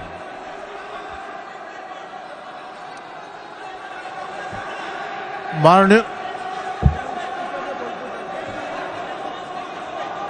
এক মিনিট, বসুন বসুন, মাননীয় সদস্যবৃন্দ বসুন বসুন। মাননীয়, জাস্ট হোল্ড অন প্লিজ, আমার কথা শুনুন, লিসেন টু মি। মাননীয় সদস্যবৃন্দ, বলো।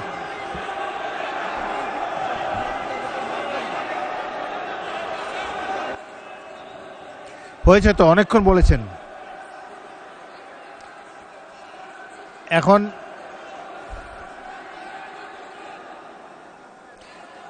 আপনারা অনুগ্রহ করে বসুন, অনুগ্রহ করে নিজের আসনে বসুন।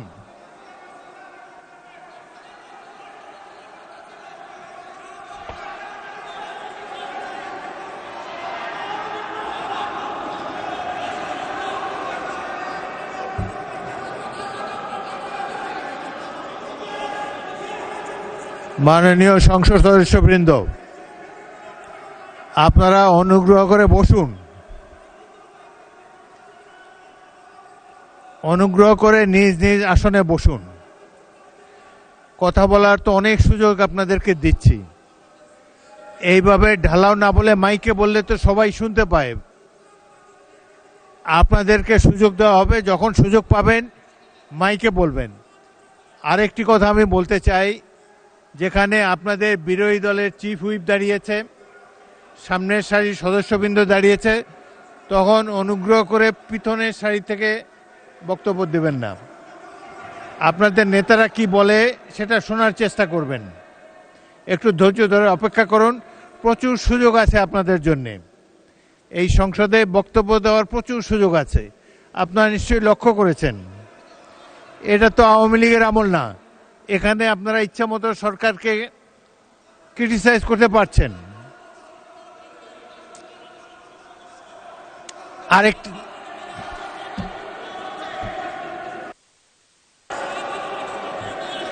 মাননীয় সদস্যবৃন্দ বসুন, প্লিজ অপেক্ষা করুন,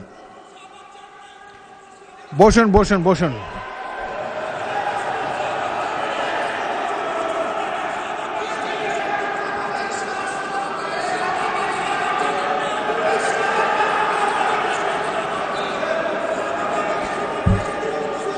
অনুগ্রহ করে নিজের নিজের আসনে বসুন।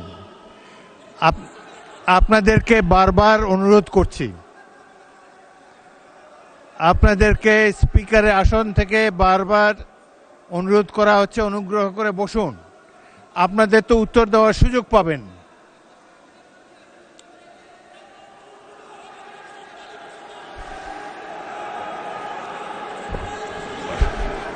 শোনেন,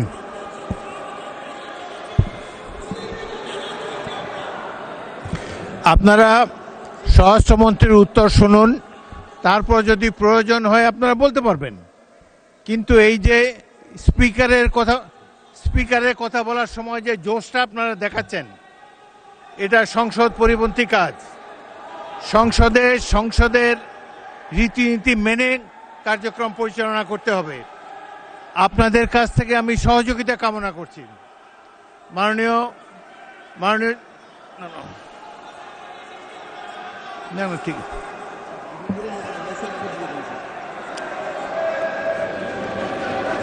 আপনার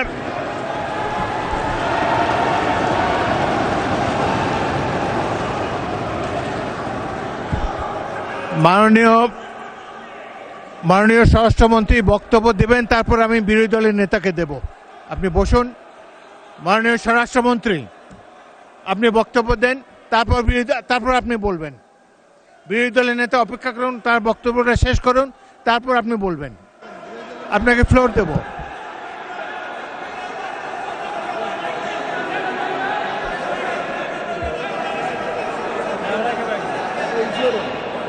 মাননীয় সদস্যবৃন্দ, প্রশ্ন উত্তরের সময় একজন মন্ত্রীকে যদি উত্তর দিতেই আপনারা না দেন, উত্তর উনি দিন, তারপরে যদি উত্তর পছন্দ না হয় আমি বিরোধী দলের নেতাকে মাইক দেব।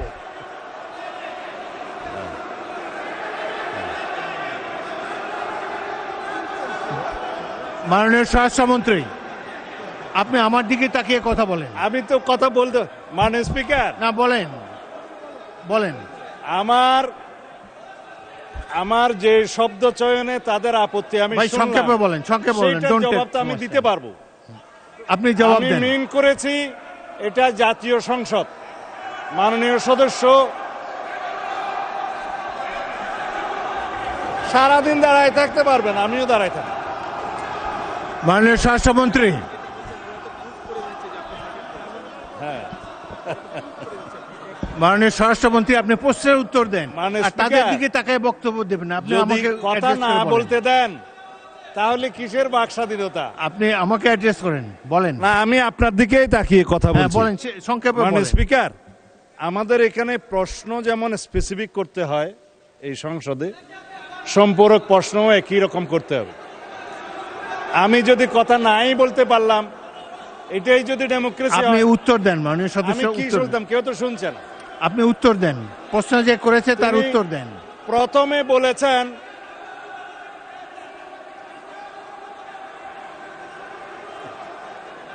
আপনারা কি স্বরাষ্ট্রমন্ত্রীর বক্তব্য শুনতে রাজি না? স্বরাষ্ট্রমন্ত্রীর বক্তব্যের পর আমি বিরোধী দলের নেতাকে দেব। কোথায় চিন্তা হয়েছে বলতে হবে। মাননীয় সদস্যবৃন্দ, আপনারা 2 মিনিট ধৈর্য ধরে অপেক্ষা করুন। আসমানের উপর কথা দিতে হবে না। মাননীয় স্বরাষ্ট্রমন্ত্রী, আপনি জবাব দেন। মাননীয় স্পিকার, নূতন কোথায় বিরোধী দলীয় কোন এমপির মামলায় আসামি গ্রেপ্তার হয় না সেটা স্পেসিফিক প্রশ্ন দরকার। বলেন, তারপর বলেন। এবং কোথায় ছিনতাই হয়েছে, আসামি গ্রেপ্তার হয় নাই, সেটার স্পেসিফিক বর্ণনা দরকার। শুধু হাওয়াই ভাবে যদি বলা হয়, আমভাবে যদি বলা হয় যে এই সমস্ত হচ্ছে, প্রতিকার কি? বিরোধী দল এমপির উপর হামলা হচ্ছে, প্রতিকার কি? স্পেসিফিক কোশ্চেন করতে হবে। সেই জন্য বলছি এটা মহান জাতীয় সংসদ, বাইরের বক্তৃতা এখানে চলে না। ওকে, ধন্যবাদ। স্পেসিফিক প্রশ্ন করতে হবে, ধন্যবাদ মাননীয় স্বরাষ্ট্রমন্ত্রী। উত্তর দিতে হবে। মাননীয় That was my intention. Thank you. মাননীয় বিরোধী দলের নেতা।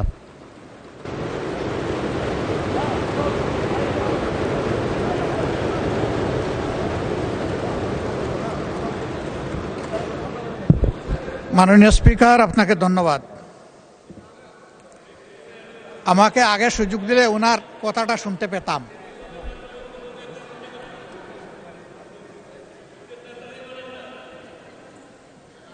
বক্তব্য কি আপনি দিবেন না আমি দেব?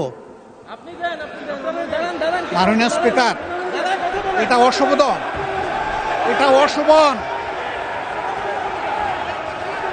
আমার বক্তব্যের সময় যদি এইভাবে কমেন্টস করা হয় তাহলে আমার এখানে দাঁড়ানোর প্রয়োজন নেই। বলেন মাননীয় বিরোধী দল নেতা, বলুন আপনার বক্তব্য বলুন। আপনি।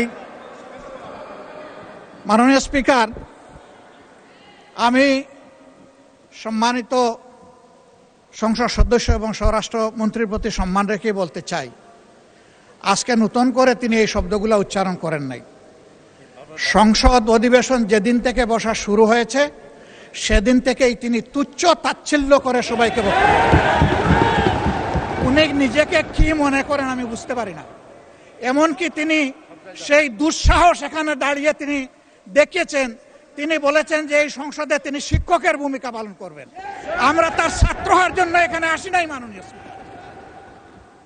শিক্ষকতা করতে হলে তিনি একটা ইউনিভার্সিটি খুলুন, ওখানে যার পছন্দ গিয়ে ভর্তি হবে, ওনার লেকচার শুনবে। আজকে একই বক্তব্যে 2 বার উনি অ্যাটাক করে ফেললেন। আমার সঙ্গীরা তো মনে করে, আমি নিজেও মনে করি যে এইটা কালচারাল না, এইটা পার্লামেন্টারিয়ান ফ্যাসিজম। এটা হওয়া উচিত না। উনি এই পল্টন আজকে নতুন করে বলেন নাই, হিট দিয়ে কথা বলেন নাই। আজকে আমি সুস্পষ্টভাবে দায়িত্ব নিয়ে বলছি, এই পার্লামেন্টের সৌন্দর্য বিধানের জন্য উনাকে দুঃখ প্রকাশ করতে হবে এবং উনার বক্তব্য সংসদের এই কার্যপ্রণালী থেকে এক্সপান্স করতে হবে। যদি এইটুকু করে আমরা বসবো, না হইলে এখানে বসা অপমান নিয়ে আমাদের এখানে বসার কোনো প্রশ্নই উঠে না। আপনাকে ধন্যবাদ। মাননীয় সদস্যবৃন্দ, জাতীয় সংসদ জনগণের আশা আকাঙ্ক্ষা প্রতিফলন করার জন্য সবাই আমরা দায়িত্ব পালন করছি। সংসদ দেশের গর্ব, জনগণের প্রতিষ্ঠান, হাউস অব দি পিপল। এই প্রতিষ্ঠান পরিচালিত হয় কিছু আইন কানুন রীতি নীতি অনুসারে। বিশেষ করে রুলস অফ প্রসিডিওর যদি ফলো করা না হয় তাহলে সংসদ কার্যকর থাকে না। আমি গভীর দুঃখের সাথে লক্ষ্য করছি যে ক্রমেই কিছু কিছু সদস্যের মধ্যে আমি অসহিষ্ণুতা লক্ষ্য করছি। জাতীয় সংসদ 5 বছরের জন্য নির্বাচিত হয়েছে। এখানে প্রত্যেকেরই কথা বলার স্বাধীনতা আছে। আপনারা সরকারি দলকে, বিরোধী দলের যেটা দায়িত্ব, সরকারের নানা ধরনের ত্রুটি বিচ্যুতি সম্পর্কে আপনারা সঠিকভাবে বক্তব্য রাখছেন, আরও ভবিষ্যতে রাখতে পারবেন। কিন্তু একজন মন্ত্রীকে তার বক্তব্য তো শেষ করতে দিতে হবে। একজন মন্ত্রী তার বক্তব্য শেষ করার পরে আবার আপনারা দাঁড়ালে আমি পয়েন্ট অফ অর্ডারও দিতে পারি, পরবর্তী প্রশ্ন উত্তর পর্ব তো জারি রয়েছে। সুতরাং কথা বলার সুযোগ এবং স্বাধীনতা আপনাদের রয়েছে। কিন্তু আমি দেখলাম যে বিরোধী দলের নেতা দাঁড়ালো, পিছন থেকে বেশ কয়েকজন দাঁড়িয়ে, তাদেরকে বসানোই যায় না। সংসদে তো কথা বলার জায়গা, কথার মাধ্যমে, যুক্তির মাধ্যমে অপর পক্ষের বক্তব্যকে খণ্ডন করা যাবে। তো আজকে যে কথা মাননীয় বিরোধী দলের নেতা বলেছেন সেটি আমি পরীক্ষা করে দেখব। যদি অসংসদীয় কিছু থাকে তাহলে সেটাকে এক্সপাঞ্জ করা হবে, কিন্তু কথা বলার স্বাধীনতা হরণ করবেন না। আপনারা যে কজন আছেন তার 2 গুণ 3 গুণ এই পাশে আছে। সুতরাং শব্দ করে বিচারের বাণীকে স্তব্ধ করা যাবে না। আমাকে সংসদ পরিচালনা করতে দিন। আমি আমার জ্ঞান বুদ্ধিমতো নিরপেক্ষভাবেই সংসদ পরিচালনা করার চেষ্টা করছি এবং আপনাদের সকলের চাইতে অনেক অনেক বছর, 40 বছর এই সংসদে আছি। অতীতের সংসদগুলোর অনেক খারাপ রেকর্ড আছে। এই সংসদে, বাংলাদেশের সংসদে স্পিকারকে হত্যা পর্যন্ত করা হয়েছে। সুতরাং অতীতের দিক থেকে তাকিয়ে আমি তো মনে করি একটি ভালো সংসদ আমরা পেয়েছি, জনগণের সঠিক নির্বাচনের মাধ্যমেই পেয়েছি। আপনারা উভয় পক্ষকে আমি ধৈর্য ধারণ করার জন্য অনুরোধ জানাবো। এখন প্রশ্নোত্তর পর্ব শেষ হয়েছে। আসরে নামাজের জন্য কতক্ষণ আছে টাইম?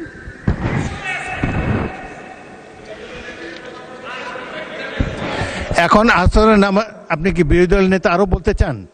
আপনি এমন কিছু বলবেন না যে এই ডিবেটটা প্রলং হয়। এখন তো দেখেন সবাই শান্তভাবে বসে আছে। আমি তো বললাম যদি স্বরাষ্ট্রমন্ত্রী অসংসদীয় কিছু বলে থাকেন তাহলে এক্সপান্স করব। জাতীয় সংসদের আগের প্রসিডিংগুলো দেখেন কত ধরনের বক্তব্য হয়। আমি আশা করব যুক্তি নির্ভর এবং অপর পক্ষের প্রতি সম্মান রেখে বক্তব্য সবাই রাখবেন। অসংসদীয় কোনো কিছু যদি বলে থাকেন সেটা আমরা দেখব, কিন্তু এই যে কথাই বলতে দেবেন না, এই অ্যাটিটিউড খুবই খারাপ। আপনারা যখন বলবেন আমি এই পক্ষকে অনুরোধ করব চুপ করে বক্তব্য শোনার জন্যে, আবার এই ট্রেজারি বেঞ্চ থেকে যখন বক্তব্য দেবে তখন আপনারা ধৈর্য ধরে কথাটি শোনার মতো ধৈর্য ধারণ করবেন। এটা না হলে তো সংসদ চলবে না।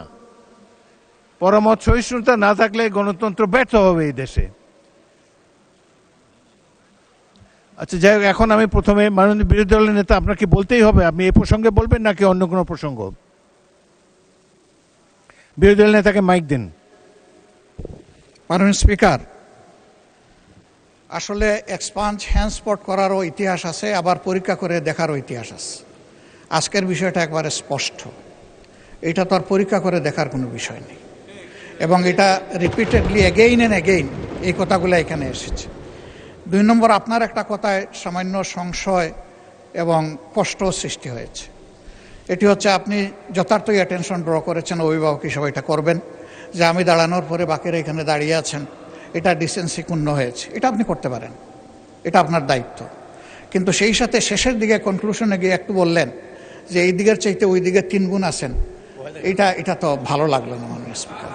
আমি কোনো গুণে বিভক্ত, এই সংসদকে কোনো গুণে বিভক্ত করার পক্ষে নই। আমরা প্রথম দিক থেকে বলেছি ভালো কাজে আমরা সবাই এক হব, একসাথে কাজ করব, অন্যায় কিছু হলে আমরা প্রতিবাদ করব। আমরা সেই প্রতিবাদ করেছি। হয়তো এই প্রতিবাদ কারো পছন্দ হবে, কারো পছন্দ হবে না, সেটা ভিন্ন। কিন্তু আমি মনে করি যে এই ধারায় আমাদেরকে হ্যান্ডেল না করলে আমরা খুশি হব। ধন্যবাদ আপনাকে। ধন্যবাদ মাননীয় বিরোধী দলের নেতা। আমি কাউকে ছোট করার জন্য কোনো বক্তব্য রাখি নাই, কিন্তু দেখা যাচ্ছে যে আপনারা স্বরাষ্ট্রমন্ত্রীকে বক্তব্যই রাখতে দিলেন না। শাউট করে তার বক্তব্য যাতে না শোনা যায়, এই অ্যাটিটিউডটার আমি নিন্দা করি। এটি সঠিক অ্যাটিটিউড নয়। আপনারা যখন বলবেন তখন এই ট্রেজারি বেঞ্চকেও আমি বলবো আপনাদের কথা যাতে শোনে। আবার ট্রেজারি বেঞ্চ থেকে যখন বক্তব্য দেবে একসাথে 80 জন দাঁড়িয়ে যদি কথাই বলতে না দেন, এটা সংসদীয় প্র্যাকটিস নয়। সুতরাং আমি আপনাদের কাছ থেকে পরমত, সহিষ্ণুতা এটাই কামনা করি। যাই হোক, প্রশ্নোত্তর পর্ব শেষ হলো। যারা মনিরুল হক চৌধুরী পয়েন্ট অফ অর্ডারে কি বলতে চেয়েছেন বলুন।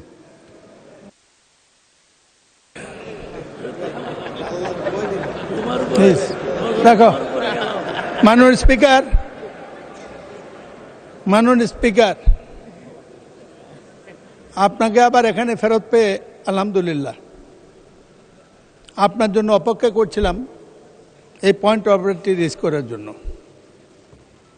এই সংসদে বেশ কয়েকবার আসার সুযোগ হয়েছে। গত 14 তারিখে বাজেট বক্তৃতার প্রথম দিনেই আমার বক্তব্যের শুরুতে একটি গল্পকে কেন্দ্র করে আপনার আসন থেকে আমার বক্তব্যের কিছু অংশ এক্সপান্স করেছিল। এটা স্পিকারের এখতিয়ার। যার বক্তব্য এক্সপান্স করা হয়েছে তারও জানার অধিকার আছে কোন শব্দটি অসংসদীয় যেটা এক্সপান্স করেছে, সেটা আমি জানতে পারি নাই। আর এক্সপান্স হওয়ার পরে এটা নিয়ে সংসদে কোনো কারো পক্ষের আলোচনা হওয়ার সুযোগ নাই। যে যারটা এক্সপান্স তিনি জানতে পারেন, জানতে চাইতে পারেন, নোটিশ দিতে পারেন। আমার খেলায় সেই ব্যাপারটি হয়নি। আপনি এরকম নামাজের বিরতি দিয়ে দিয়েছিলেন। নামাজের বিরতির পরে আমার এই বক্তব্যকে কেন্দ্র করে সম্মানিত কোনো সংসদ সদস্য বলেছেন আমি মানবতা বিরোধী আচরণ করেছি, আমি বর্ণ বৈষম্যবাদী। মাননীয় স্পিকার, এটা আমার দলেরই এক সদস্য বলেছেন নীল নদের পানি যেমন নীল হয় না, সকলে দাঁড়িয়ে রাখলেও নাকি মুসলমান হয় না। আমার ধর্ম বিশ্বাসে আঘাত করেছে, আমার ইজ্জতে আঘাত করেছে। আপনাকে 302 দ্বারা আমি নোটিশ দিয়েছিলাম জানার জন্য যে আমার কোন শব্দটা এক্সপান্স হয়েছে। এটা এই বয়সে আমার জানার অধিকার আছে। এছাড়াও আরও প্রশ্ন আছে যেগুলো আমি আর আজকে তুলতে চাই না। ইতিমধ্যে হাউস গরম হয়ে গেছে, আমি বললে আরও গরম হতে পারে সবাই মনে করে, না বলে বলবো আমার ইজ্জত রক্ষার খাতিরে, সংসদের ইজ্জতের খাতিরে, আমার ইজ্জতের খাতিরে, প্রবীণতার ইজ্জতের খাতিরে আমাকে বলতে হবে আমি কোন শব্দটা অসংসদীয় বলেছি। 1, 2, পরে যারা বক্তব্য দিল, আমার পক্ষে যারা দাঁড়িয়েছে তাদেরকে বক্তব্য দিতে দেওয়া হয় নাই। ব্রেকের পরে যাদেরকে বক্তব্য দেওয়া হলো আমার দল সহ কয়েকজন আমার দাড়ি নিয়ে কটাক্ষ করেছে, আমার বিশ্বাসের উপর আঘাত এনেছে। দাড়ি কারো ব্যক্তিগত ব্যাপার না, দাড়ি নবীর সুন্নত। এই নিয়ে কটাক্ষ করার এখতিয়ার এই সংসদে কেন বাইরেও কাউকে দেয়নি। আমি বিচার চাই। মাননীয় স্পিকার, আমি নোটিশ দিয়েছি 300 দ্বারা। আমি আশা করি এটার আনুষ্ঠানিক জবাব আমি পাবো। ধন্যবাদ মাননীয় স্পিকার। মাননীয় সদস্য, এই ঘটনা যখন ঘটেছে সে সময় আমি সংসদে ছিলাম না। আমি কার্যপ্রণালীবিধি পরীক্ষা করে দেখব, সেখানে যদি অসংসদীয় কোনো কিছু থাকে, আপনাকে জানানোর মতো কোনো বিষয় থাকে, সেটি জানানো হবে। তবে মাননীয় সংসদ সদস্যবৃন্দ, আমি কিন্তু সংসদের ভবিষ্যৎ নিয়ে কিছুটা চিন্তিত। আজকে যেইভাবে একে অন্যকে কথা বলার ক্ষেত্রে বাধা দেওয়ার প্রচেষ্টা লক্ষ্য করেছি, এটি সংসদের জন্য কোনো ভালো লক্ষণ নয়। অনেক কষ্টের পর গণতন্ত্র অর্জিত হয়েছে। এই গণতন্ত্র যাতে বহাল থাকে সেজন্য সংসদের প্রতিটি সদস্যের দায়িত্ব এখানে রয়েছে।